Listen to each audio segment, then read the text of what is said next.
You're listening to Permission to Shine, the podcast. Stories of overcoming obstacles and finding self-empowerment with Sherisse Bisram, Inner Power Activation Leader. The Oxford Dictionary describes permission as the action of officially allowing someone to do a particular thing, consent, authorization. What if you were that someone and you gave yourself the permission to be everything you wanted to be and more? No more playing small and accepting less than. You are worthy of the life of your dreams, regardless of what it is that you've been through. And honestly, it's exactly what you've been through that has shaped you into the version of yourself that you are now. Like a diamond, you've endured so much, but instead of breaking, you have become stronger and brighter. And if that's not a reason to shine, then I don't know what is. And if nature can do it, then why the hell can't you? You are brave, you are strong, you are powerful, and you are enough. Hear my call and give yourself the permission to shine, because you don't realise how many people are inspired by your light. Hi everyone, welcome to episode 35. You have got me today, and I thought with the Christmas period coming up, I mean, you might not be listening to this obviously in the right timings, which doesn't matter at all, but obviously when the festive period comes up, we often sometimes get into bits of conflict sometimes, when it comes to maybe family meetings or, friends or anything like that. And I think obviously a big part of that is the pressure of Christmas itself, but also I think just lots of personalities meshing together. I think sometimes, especially with family, they might not necessarily be the people that you choose to be around. And more often than not, they have different points of views and perspectives.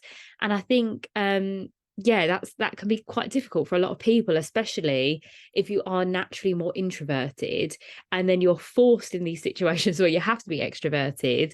I get that can be very difficult and hard for a lot of people. So I just kind of wanted to give you in this episode just some kind of tools and tips about navigating conflict, owning your power and feeling confident enough to just set boundaries, in that space, but equally to kind of give you the tools to just have a good argument, And I feel like by that, I don't mean to go in with the intention of having an argument, but just to give you enough tools that if you did come into an argument, you would be able to handle that situation with grace and just respect for yourself and for the other person as well. Because I think ultimately that's really what having an argument / debate is really about. It's I guess it, at its core level, for me, I feel like the only reason I want to get into an argument with someone is to find common ground at the end of it. I don't want to be arguing for the sake of it. There's sayings like you can't argue with stupid.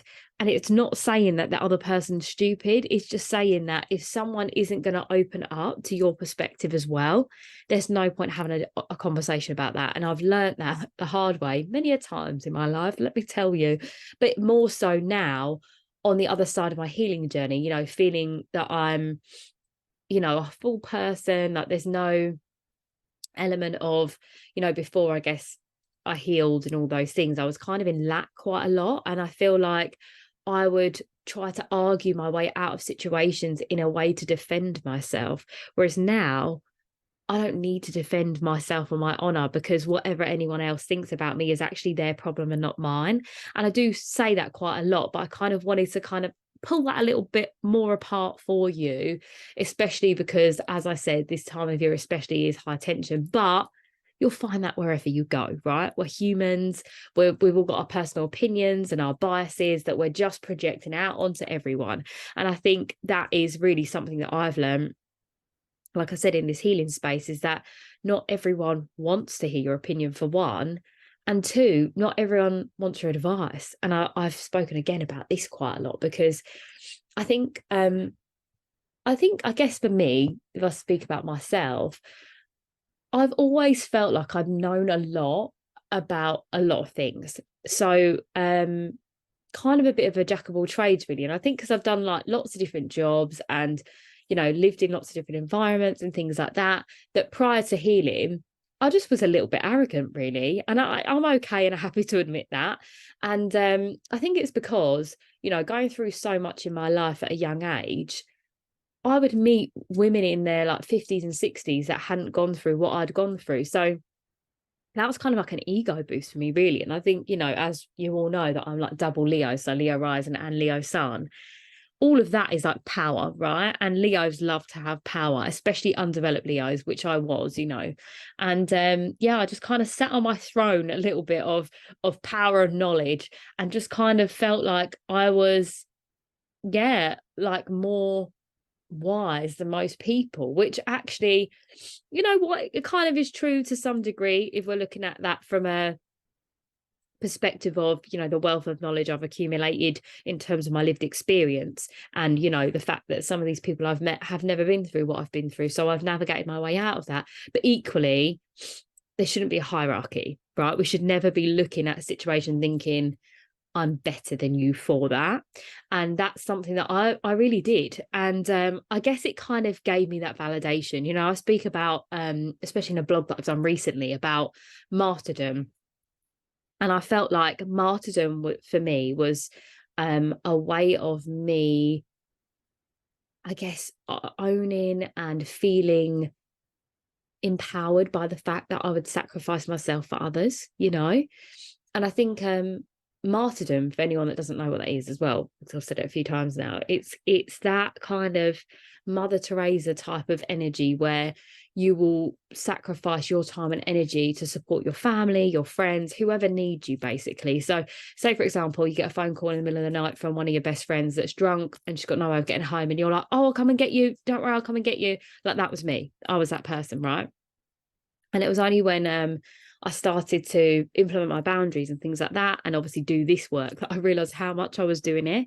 And I guess, you know, a massive part of it for me as well was because there wasn't other people, especially my family, that could step up and do that role. So then what happened was I was just taking the role of being that protector and the provider. And then when I realized that it was at my own detriment, because I was sacrificing, one, myself and my own energy, but two, by helping everyone so much, I was actually not allowing them to learn for themselves. And that was a massive revelation. And I think, you know, if you are a mum listening to this as well, we have this like protective energy within inside of us. And this is quite funny about me, because I feel like a lot of my tendencies have been super masculine but equally feminine. So it's I guess it's polarity of everything, right? And, you know, we could pull that apart a million times over, as I've done before. But yeah, I think if you are a mum in this situation, you know, and you want to put kids first, which is absolutely necessary and important, but it can't be at the sacrifice of yourself. So a great example of this is maybe that there's a party, and say your child's had a club and they've got to go straight to the party, but you've got plans and you had the plans before the party was arranged. I know a lot of mums would be like, right, I'm not going then. I've got to take my kid there. But actually, there might be a leeway here where you could speak to one of the other mums that are going to the party too, and they might be able to take your child to the party, and then you get to go out and someone else picks your child up, or you get back in time to pick your child up. Like, you know, and we don't always think like that because we're thinking about sacrificing ourselves for the betterment of others. But actually, yeah, that's martyrdom. That's probably a bad example, to be honest, but at least you kind of get it from that overview. And obviously I use the example of you know, being a mother and a caregiver, because naturally most women are in that situation, right? But equally, you know, I know a lot of men that would do that too, you know. So that was just the example off the top of my head.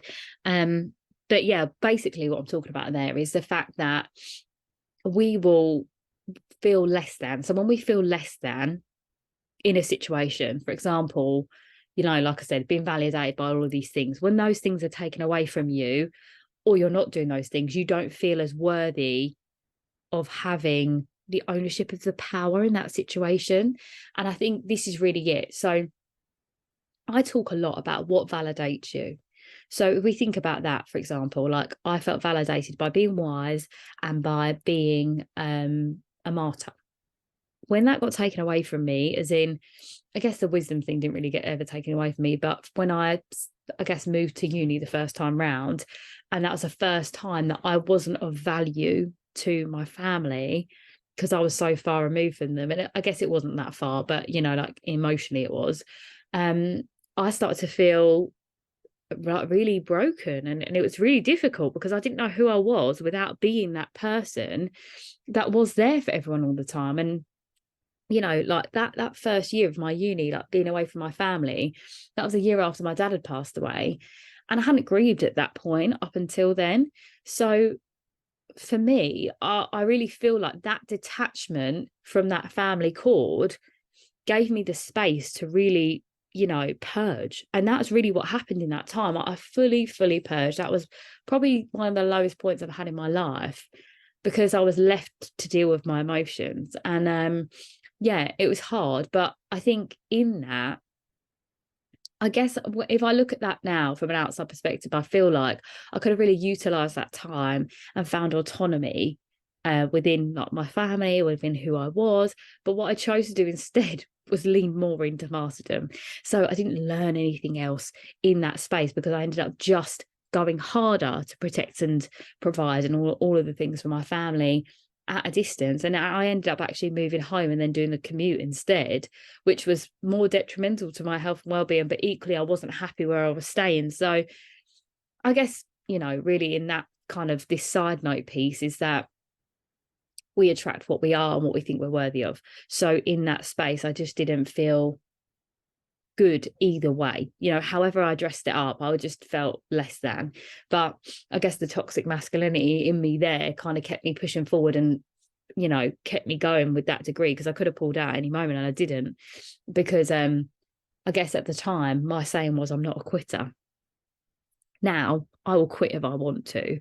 And I think that that's a real power piece as well, because I think we have this ideal, as I did back then, that quitting was, you know, if you quit, you let people down, and all these things. But actually, if you're quitting because it doesn't serve you, you're then putting yourself first. So, yeah, that was a bit of a digression off of what I want to talk about. But I guess it's that ownership of our power, which ties into why getting into rows and arguments tend to happen, because I've always been a super passionate person. It's in every cell of my being. You know, it's why I'm doing what I'm doing now, because otherwise, if I wasn't passionate about it, there'd be no bloody point.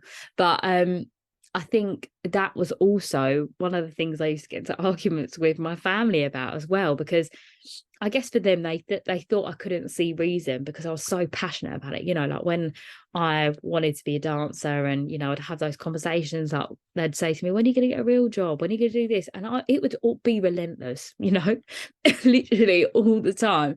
They'd be saying to me, every time I saw them, oh, well, what are you going to do next? What are you going to do next? And it was exhausting. And I was like, I don't know what I'm going to do next. I don't know, because I'm going to be dancing forever. That's what I thought. I was going to be Martha Graham, 72 years old, doing Pilates. You know, that's literally what I kind of thought. And I said Pilates for those non-dancers because actually Martha Graham is the pioneer of modern dance, and it's quite a long-winded thing to explain to you what the movement is like, but it's kind of like Pilates if we're going to make it very vague there.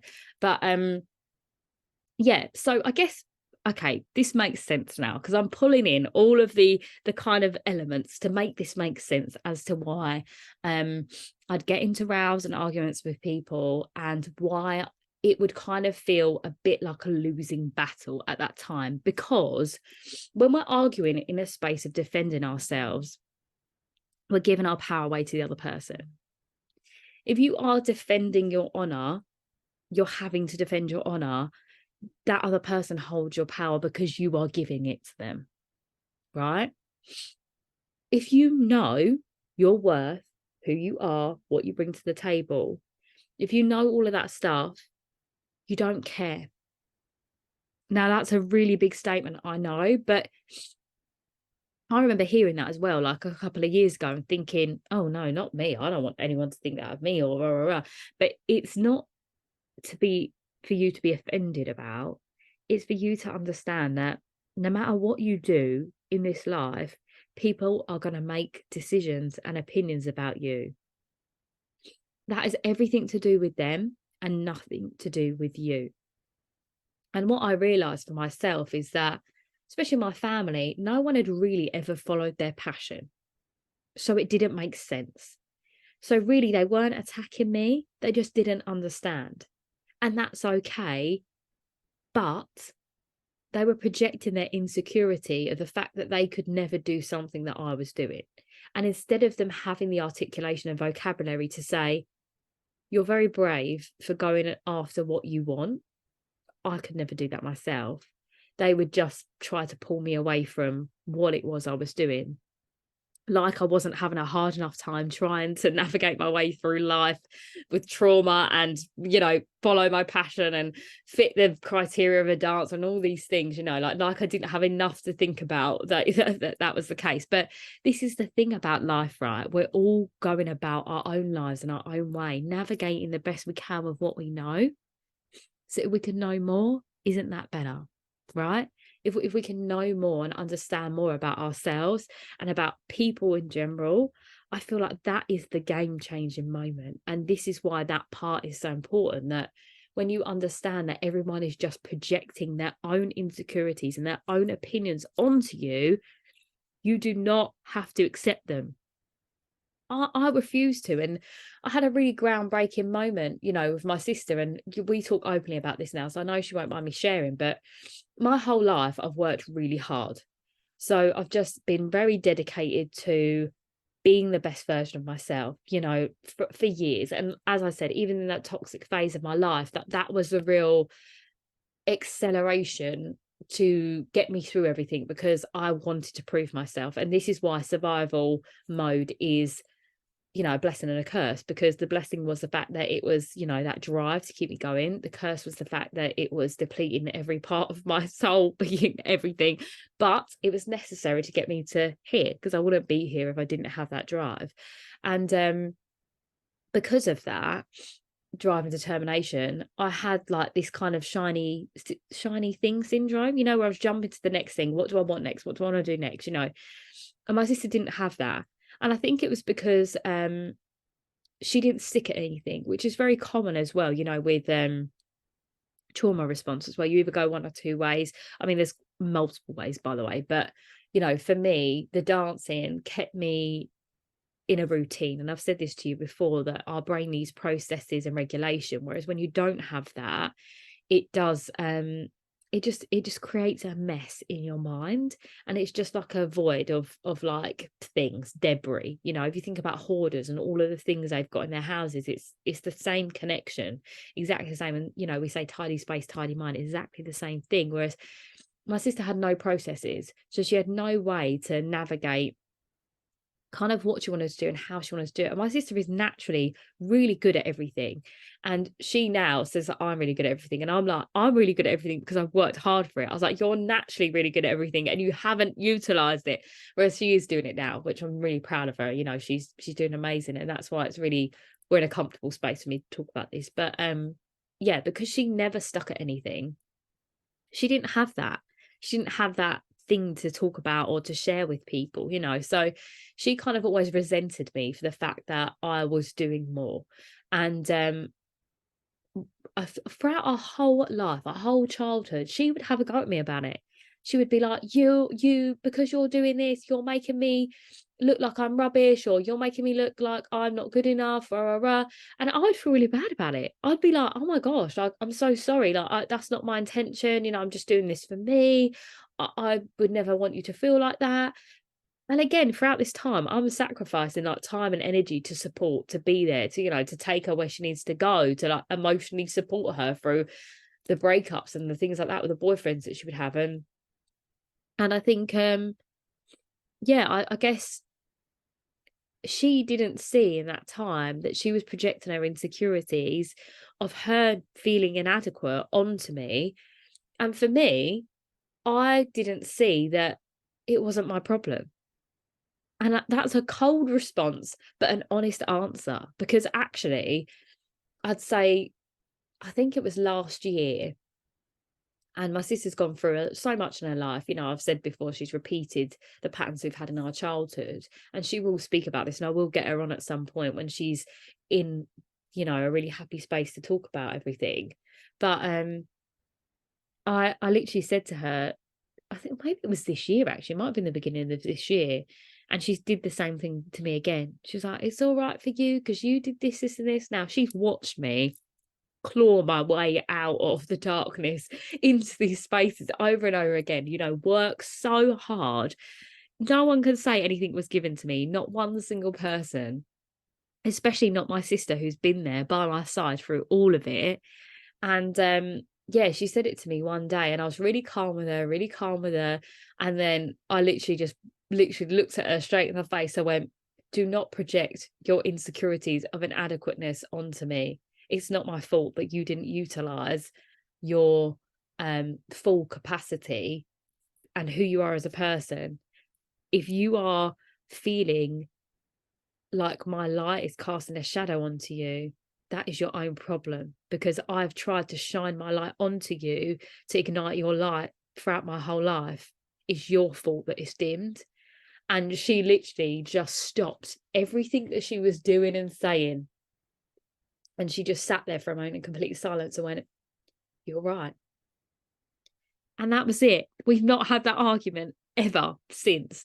And I think, that might seem like it's not a big deal, but for, considering me and my sister have grown up like twins. So for the last like 30 years, obviously, because when we're two, we're not actually communicating like that. But for the last 30 years, we've had this conversation and debate, forever.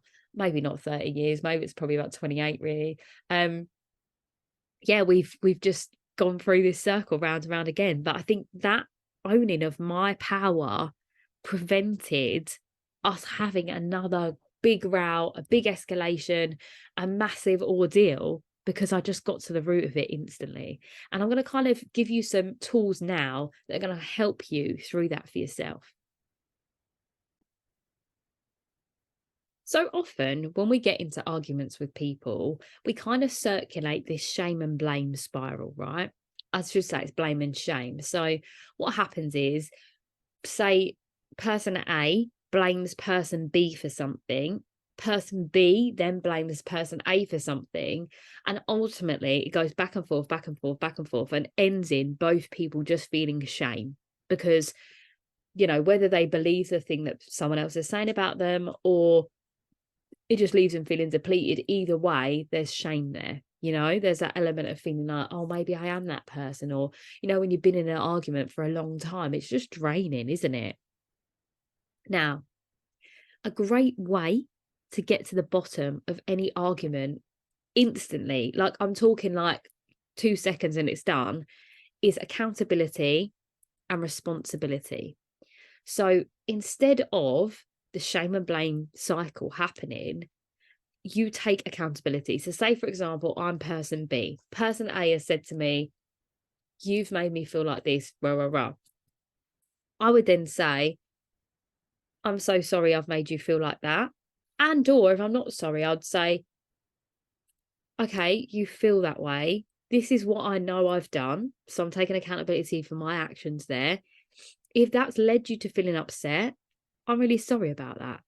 But equally, this is how I feel like about the situation that you are in now. And I want you to understand that this is why I feel like this about this situation. So what you're doing there is owning a part that you've played in that. It doesn't mean accepting what they've said. It doesn't mean apologizing if you don't feel that way. Absolutely not. But equally, for me personally, now this is a personal note, my intention is never to make someone feel upset.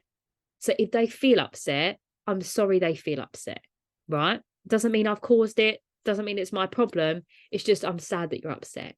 I'm sorry you're upset, right? Regardless, whoever it is, it's like being upset is not the greatest thing in the world. It's not a nice feeling, but equally it's part of human experience and we need to purge out emotions some way. It's healthy.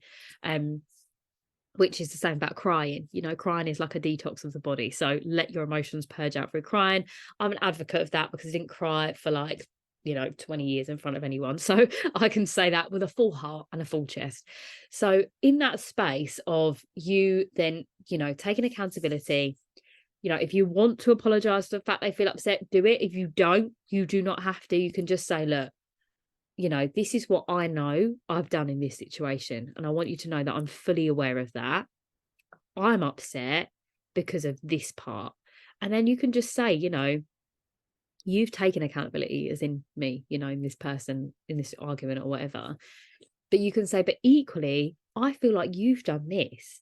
Now, when you're reasoning with someone, you know, and you're making them kind of, I guess you're taking accountability and responsibility, in turn, that will be mirrored back to you if you are having a conversation with someone that is grounded and level-headed.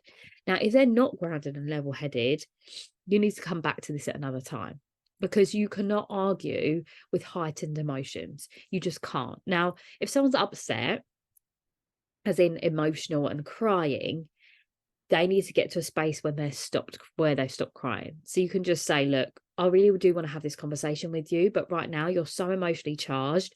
Let's just have 5 minutes. Let's come back. You know, maybe you even offer to make a cup of tea for them if you want to. Again, you don't have to, or you find another time. But either way, for me personally, I do feel like disagreements and arguments are important.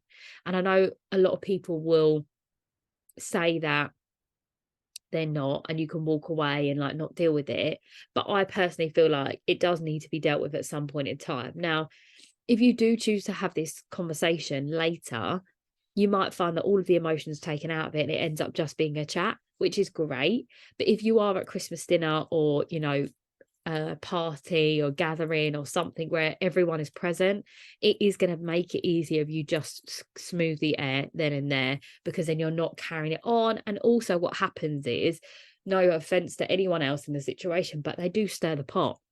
They can't help it. You know, it's a human thing. We just say, yeah, I remember when they did that to me, or yeah, I think that of that person, and it becomes a whole debate. And actually, if you were just able to pull that person aside and say, I'm so sorry that you feel like that. You know, if you want to apologize, again, I can't help it. I just say sorry because I love it. But if you just want to say, look, I understand you feel like that, or I'm struggling to understand why you feel like that. It's just about being transparent. And I think taking the emotions out of it and just seeing it as what it is makes a whole lot of difference. Because this is the thing, we overcomplicate things with our emotions. You know, when we're feeling angry or sad or, you know, confused, all of these emotions actually kind of taint what we actually really want from the outcome.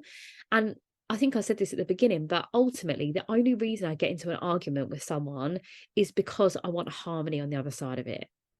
If I didn't want harmony with that other person, like if I didn't want to be friends with that person again, or wanted to see that person ever again, I would not be having that row or argument. I would just literally be like, okay, that's it. You know, like if you go to a party and say you ended up getting into a row with someone's friend or someone's boyfriend or whatever it is, if I know that I'm not going to see that person again, I just won't entertain it. I'll be like, they can think what they want. And that's it, you know. And holding that space for me is a massive corner, because I would argue with people for fun. I actually have a black belt in arguing. I'm not going to lie to you. Now, this is very ego of me, but equally it's right. Again, from all of these years of arguments and stuff, I feel like for me, when I get into an angry argument and I'm really, really riled up, that's when I become the most articulate, because everything just flows. I feel like the universe wants me to transcend this energy through. It doesn't, by the way. That's just pure ego. That's pure Leo energy. But for some reason, I guess when I was younger, I felt so empowered by it, because I felt like, again, that was a way for me to hold the space and actually take power from other people, which isn't great, you know. And I've never been a bully, never will I ever be. But equally, if the argument came to me, I would end it. I still have that same notion now. I will end a row, but it's very different. You know, instead of me having to feel anger for it, which sometimes I do, I have road rage. I'm not going to lie about that. Again, it's a human response. And I think in that space of when you're driving, you're not being fully present. You know, you're kind of allowing the monkey brain to take over, you know, your emotional responses or whatever. And it's not your logical mind, which is absolutely okay, because we're human. And this is the thing, right? You're going to get into debates and arguments with people. 1, when you've had a drink. 2, when emotions are heightened. And 3, when you're overstimulated, you know. So when we take Christmas into example, there is so much of that, right? We're just so much around so many different people all the time. It's overwhelming, we're overwhelmed, we're burnt out. There's so many contributing factors as to why you would end up in an argument with someone. So yeah, I just want you to know that that's probably one of the main reasons why. And if it means that you've got to pull yourself to aside for a moment and just have 5 minutes, do it. But I have rambled on now. I've kind of gone round the houses about this, but I feel like it's important to give examples because I don't want this to ever be a lecture, this podcast. It is conversational. It's about, my obstacles that I've overcome to find self-empowerment. And that's why I feel like it's important that I share these little bits with you. So I hope you've appreciated them. I mean, if you haven't, I apologize. But such is life. But ultimately, I guess it all comes down to, what I said there, that formula. If we can replace the shame and blame with the accountability and responsibility and reason, and I feel like responsibility and reasoning in these conversations, like in arguments, really are the same thing. Because I think, you're giving someone the reason as to why you're upset or angry. And then you are sort of reaching an olive branch out for them to take responsibility for what they've done. And again, if they don't want to take that responsibility for anything they've done, it's not worth having that argument. And it's just about saying, okay, you either agree to disagree. If it's something you can agree to disagree on, like I don't ever want that to be just a way that we do things now, because I've heard it so many times in the last few months, and I feel like there's just certain things that's not okay with, right? And that's especially when it comes to morals. That's when it becomes down to I'd guess even say like debates on ethnicity and culture, for example. If you're having a conversation with someone about their culture, you can't agree to disagree on that if that's someone else's lived experience. I just want to make that very clear, because I know a lot of the time we only know what we know, right? But if someone is telling you something and they're from that place of origin, you have to believe what they're saying. And if you don't, you have to then educate yourself on it. And I want to make that very clear, because like I said, there's only certain things that really works with agreeing to disagree. It could be the fact that you said something to offend a friend, for example, and actually you said it in a very calm manner, but they took it the wrong way. The argument could be that you said this thing to offend them and that they're upset that you offended them, but you know that you didn't mean anything by it, and actually how you said it wasn't in a bad way, and they've taken it that way. That actually you could then agree to disagree on the fact that the way it landed, because equally you both know that you love each other and there was no malice intended, and actually you just will both be more mindful about having that conversation in the future and or things around that topic. That's a nice harmony of using that way. And I think again on that, offense is only ever taken, never given, unless obviously you're away to offend someone. Generally, if someone's offended by what you've said about them, that is their problem, within reason. Because one of my main things, I think I've said this before, is that a lot of the time when I'd get into arguments with people, they would say to me, it's not what you're saying, it's how you're saying it. So it's my delivery. So I guess because I am quite direct and assertive, obviously that at times did come across as aggressive. And I think I actually did think that at the time as well, which is quite funny now in my unhealed space, thinking, well, I didn't say that to offend you, you took offense. But actually, if I'm saying to someone, oh, I told you not to go back with him, why did you go back with him for? I mean, that is an argumentative tone, right? Now, I've kind of developed the art of only giving advice when it's asked, which for one saves me a lot of time and energy, because again, and this is what's hard, I guess I've always been this pillar of advice for everyone, even if I haven't lived through the experience that they want, especially when it comes to like dating lots of different guys all the time, that's never been my experience. But equally, I know people, and I just personally know myself and my morals. So I'm not going to put myself in situations that I don't agree with. So, for example, if you, I guess as girls especially, but all boys this falls into as well, when you're dating someone, a friend of yours is dating someone and they get cheated on, for example, and they want to know whether to go back for that person or whatever. Now, for me, I'm so loyal to a core that's just not in my reality. Like, I just personally feel like I would feel betrayed. That just wouldn't be something that I personally would go back to. Now, if my friend wanted to do that, completely on them. But if it happens again, I have nothing to say. And nothing, not one thing. I won't even have that conversation with them. I'll just change the subject, because I love my friends, but equally, I don't stand for that behavior. And you know, in the past, I would sit in the room with that ex-boyfriend or the boyfriend at the time and be civil, but I can't even do that now. And that's just my choice, because I just don't. I'm very specific about who I spend my time with, where my energy goes, and the conversations I have. And actually, I have a lot of friends that I've had to let go of because of those situations, because they'll accept less than over and over again. And, you know, they'll come to me because they want my suffice, they want my advice and support, and then not take it. And I'm like, you know what? If you want my advice now, you have to pay for it. And I know that that's a bit of an arrogant thing to say, but also I'm not in this field and space doing this as my career, helping these people and women and everyone that needs my guidance and support.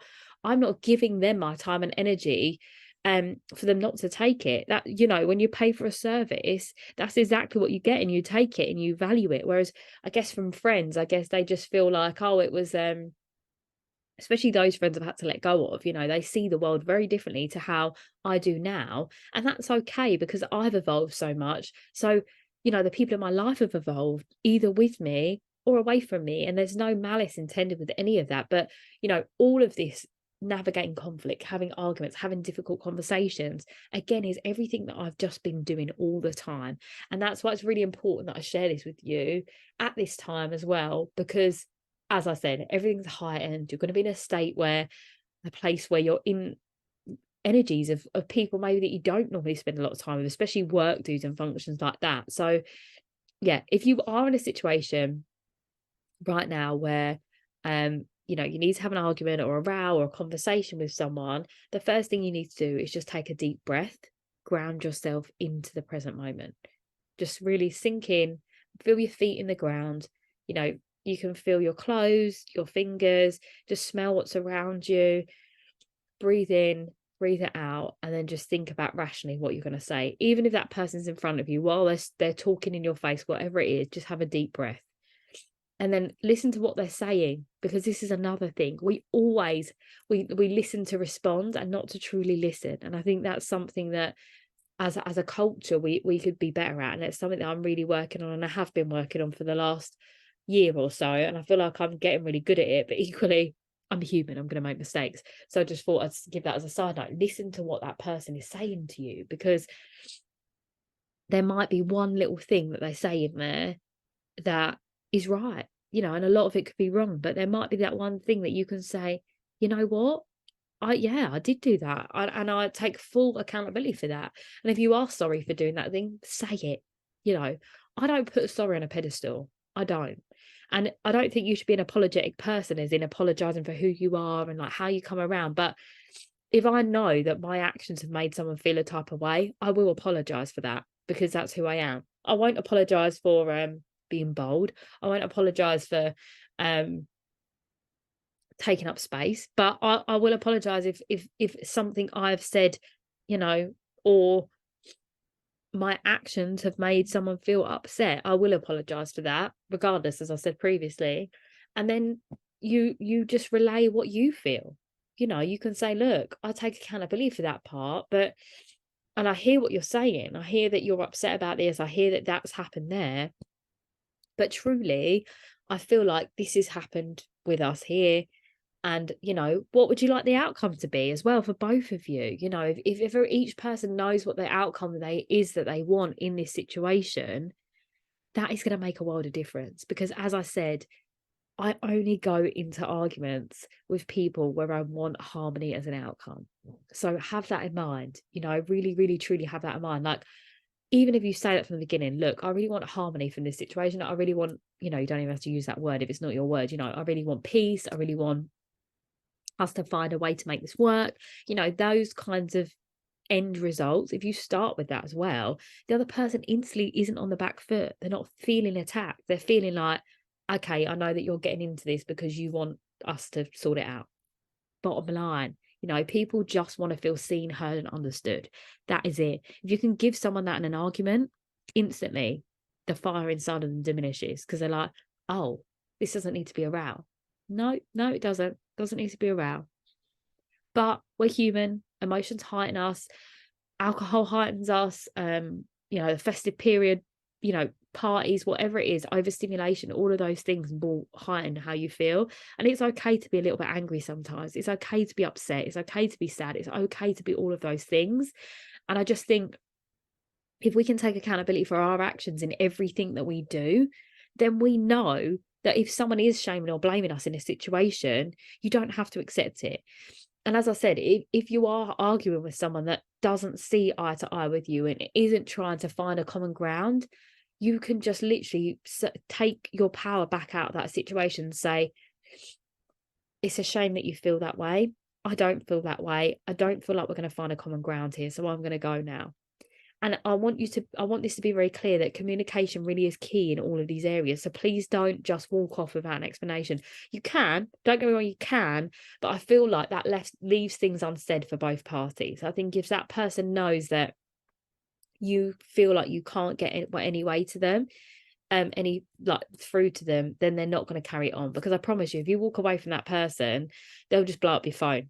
Or, people be walking over to you saying, oh, well, you need to go and talk to that person. You didn't speak to them. Why didn't you? It just ends up being a massive debate. Now, if that's how you roll, completely own that for you. Absolutely. But I feel like the most rational way to deal with this is to say that right now, I can't have this conversation with you, or I don't think we're ever going to see eye to eye on this. So I'm just going to, walk away from this now. That is literally taking your power back out to yourself and letting them deal with it themselves. Because most of the time people argue with themselves, aren't they? In those situations when someone's so wound up and you're not, that's where that situation is. But equally, as I said, there's so many contributing factors to this. I feel like I've gone a bit around the houses today, but I hope it all makes sense, because I feel like everything I've mentioned was hopefully to give you the imagery for you to see kind of where that sits in your life and that how people work. And obviously my examples of where it's been in my life too. But this shouldn't be something we're scared of. It's part of the human experience. We have conversations all the time, every single day.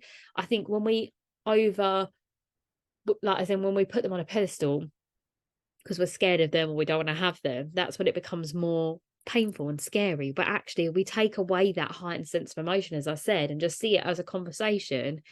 That's where we find that common ground and that balance and that flow.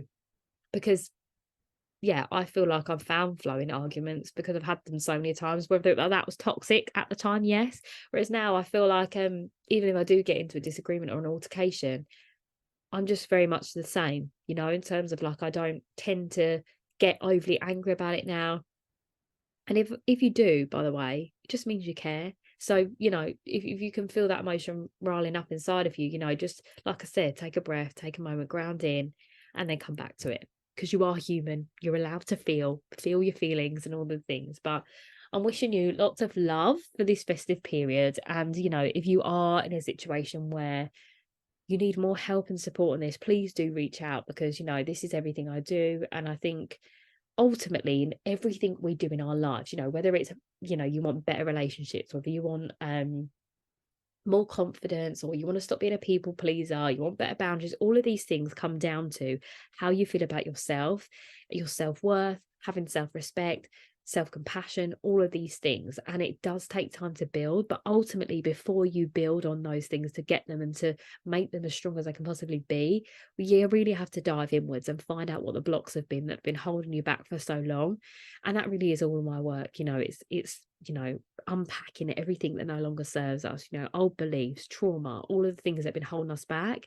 And from that space there, we can build these strong, solid foundations into the most empowered version of yourself you deserve to be, because we all deserve that.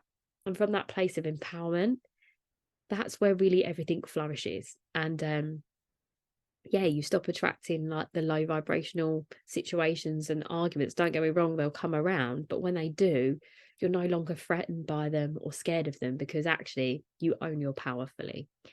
So yes, I'm going to leave it there today. I'm sending you so much love and light.